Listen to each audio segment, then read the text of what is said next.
Hello guys, कैसे हैं आप? उम्मीद करते हैं आप सब खैरियत से होंगे, खुश होंगे। देखने जा रहे हैं नेक्स्ट पार्ट, तो करते वीडियो स्टार्ट और देखते हैं। और कर भी क्या सकते हैं ये लोग। 5 पुरुषों से संबंध रखने वाली ये स्त्री ना तो स्वयं धर्म जानती है, वो तुझसे ज्यादा जानती है। ना अपने पतियों को धर्म सिखा सकती है। वो तुझे सिखाएगी सबका। वो आप बोलेगी, अब इसको धर्म सिखाएगी। इसको खुद धर्म का पता नहीं है, ना इसको पता है, ना इसके मामे को पता है, ना इसके भाइयों को पता है, ना इसके बाप को पता है धर्म क्या होता है। यार ये जज्बाती हो जाता है हर दफा राजसभा में। नहीं, ये अर्जुन है भाई।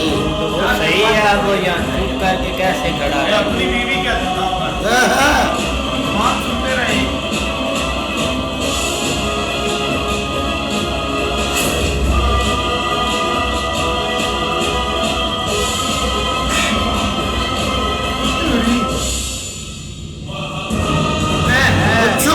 ये नकली ये क्या किंग बना हुआ है भाई? ये नकली किंग।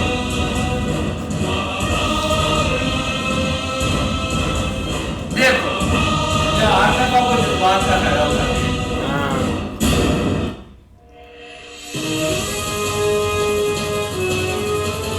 ये बड़ा मित्र बना हुआ है। किस दिन मुकाबला हो ही जाए। ओए ओए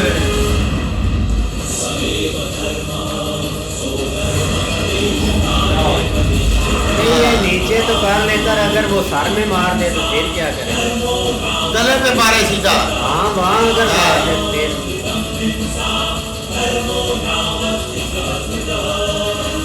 माथे में मारे।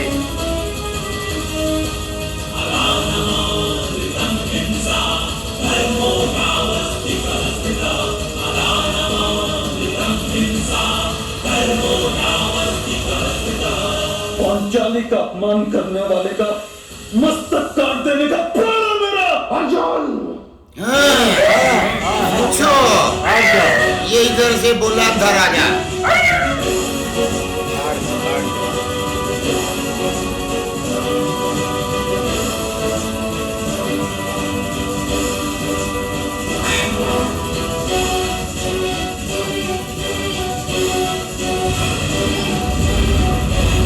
साइड पे हो, तो साइड पे हो जाए।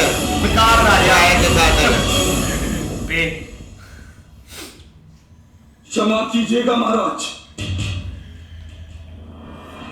परंतु अपनी पत्नी का अपमान सुनकर चुप रहने वाला व्यक्ति केवल एक लाश हो सकता है, हाँ, जीवित नहीं हो सकता।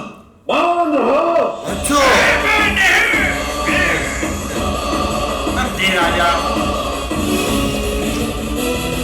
हट जाओ, बेकार आदमी। हट जाओ, हट जाओ, हट जाओ। इसकी एक टांग भी छोटी है। नहीं नहीं, वो ऊपर रखिए।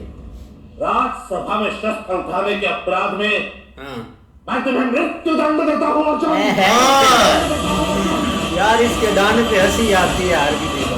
बात तुम्हारी को सुनता नहीं है। मैं कुछ बताऊं, इतने डांड है। हाँ, मार देगा, खुद आके मार देगा। अच्छा।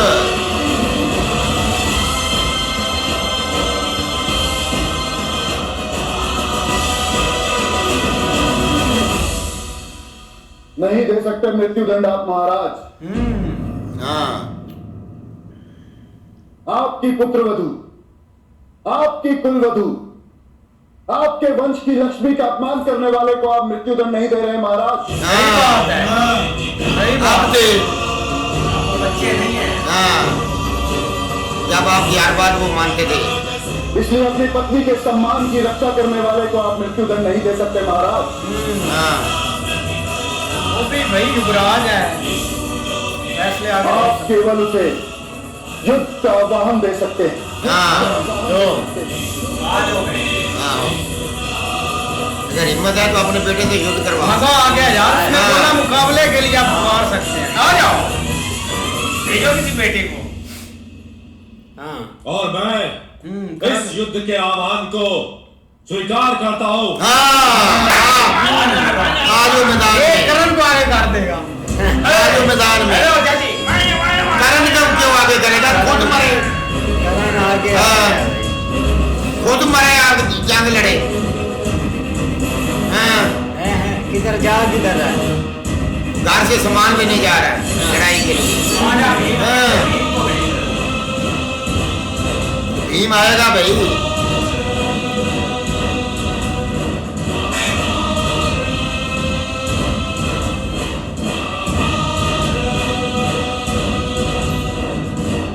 कर्ण के पीछे ना जा खड़े होना। उसके पीछे ही खड़े होंगे और ये आगे वाले तो है ही नहीं, ये तो पीछे खड़े होने वाले हैं साहब।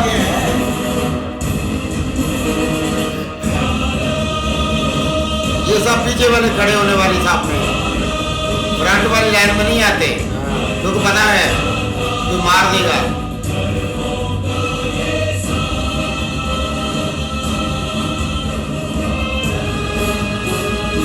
राजा साहब आगे हो।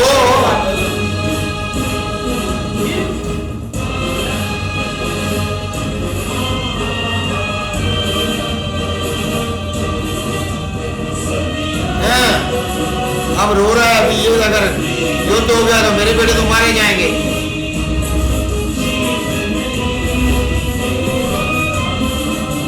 अब दे इजाजत। भीष्मा जी को आना चाहिए। चलो विवास करो, पीछे पीछे हट जाओ। आए तो आग लग। पति के सम्मान में 5 ब्रह्मास्त्र जैसे 5 पांडव उठेंगे दुर्योधन। हाँ, सुनो आप, भस्म हो जाओगे, भस्म। हाँ, हिम्मत है तो आग लगा के दिखा।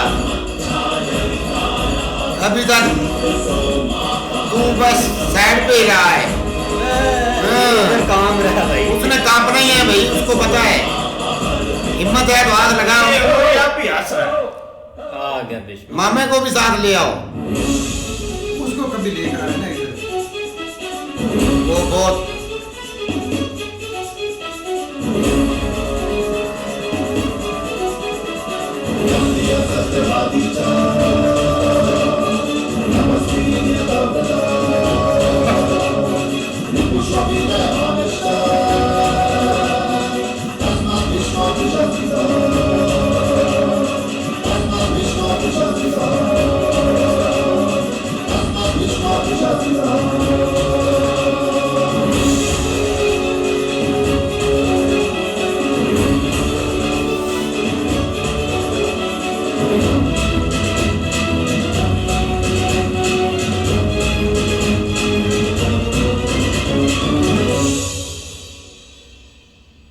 कुलवधु का अपमान,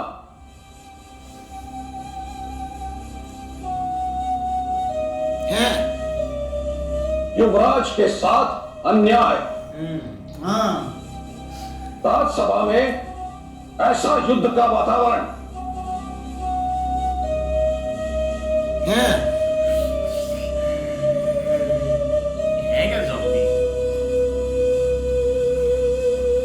हस्तिनापुर की इस पवित्र राजसभा को कब तक मेला करते रहेंगे आपके पुत्र महाराज? हाँ, सही बात है। हाँ। आपने बोला है।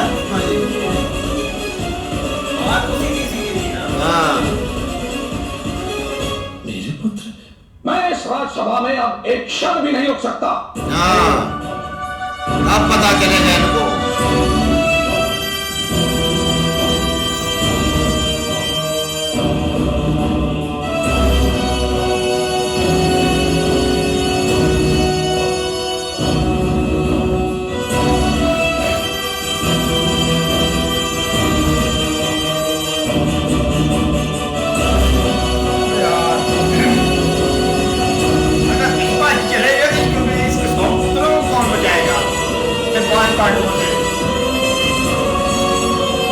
वहाँ मंत्री भी जाने लगा भाई।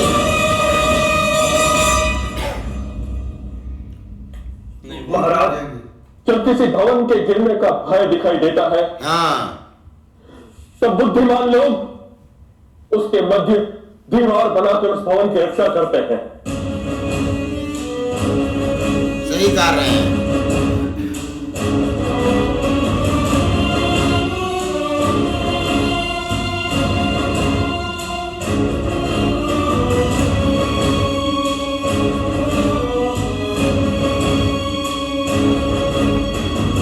मुझे भय है महाराज, कुरु वंश की रक्षा के लिए राष्ट्र का विभाजन करने का समय आ गया है। विभाजन करने का समय आ गया है। हाँ जी।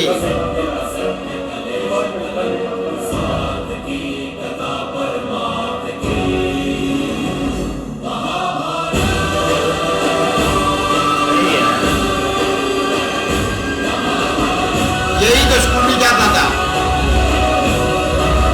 झगड़े की शुरू से यही बात थी। बिल्कुल यार, यहाँ पे जो स्टैंड दिया ना अर्जुन ने वो बहुत अच्छा दिया है। अब देखा जाए ना तो भाई अब इतना वो कितनी देर तक सह सकते हैं। अब सब जानते हैं कि जो उनके बीच में हुआ है, मतलब द्रौपदी जी की जैसे शादी हुई है, कृष्णा जी उस चीज़ के ऊपर एग्री हैं, वो सारी चीज़ें की है। लेकिन अगर यहाँ पर हम एक इंसान को अभी भी सही समझते हैं जो अंगराज कर्ण है, अभी भी वो भाई इसी चीज़ के ऊपर अभी मित्रता उसको नज़र आ गई है, जबकि वो इतने एक गलत वर्ड बोल रहा है। अगर वहाँ पे वो सही आगे आए हैं, अर्जुन सही आया है, तो वो फिर भी भाई अधर्म के आगे खड़ा हो रहा है कि मैं इनको बचाऊंगा, तो फिर वो खुद भी इनके जैसा हो गया भाई। तो कब से है, लेकिन अब भी वो नहीं रुक रहा है। मरना चाहिए इसे तो भाई। हाँ नहीं ऐसे या, लेकिन फिर भी ना दोनों तरफ से भाई जो राज्यसभा है ना उसका भाई कोई रिस्पेक्ट किसी दोनों ने नहीं की। लेकिन देखा जाए ना तो ये चीज पर ही वो भाई टारगेट करेंगे। लेकिन इस दफा खुशी इस बात की है कि भाई युधिष्ठिर ने आगे सारा एक आंसर ठीक उनको दिए हैं। यार आप ये देखें कि वो महाराजा जी जो हैं उनको अपने बेटों का कुछ भी नजर नहीं आ रहा। जब वो शस्त्र उठाया दूसरे अर्जुन ने, तब वो कहता है कि मैं तुम्हें मृत्यु दंड देता हूँ। जो उसका बेटा सुबह सारे दिन का बोल रहा है, ये कह रहा है, इतनी लांछन लगा रहा है महारानी के ऊपर, तो कुमारी के ऊपर, तो ये बातें कौन सी अच्छी है। भीष्मा जी ने भी जाते वक्त यही बात की है कि आप अपने बेटों की बात नहीं कर रहे, उनको नहीं समझा रहे, इनके ऊपर ही आ रहे हैं जिन्होंने शुरू से इतने जुल्म किए इन 5 पांडवों पर। भाई उनको अपने बेटों पे जो जुल्म है ना वो उसको नजर ही नहीं आ रहा है कि उन्होंने जो कुछ किया है वो हर बंदे को पता है कि इन्होंने क्या कुछ किया है। तो भीष्मा जी ने सही उनको बोला है कि आपको वो चीज नजर नहीं आ रही जो वो आपके बेटे कर रहे हैं, आप हर दफा उन पर इल्जाम लगा देते हैं।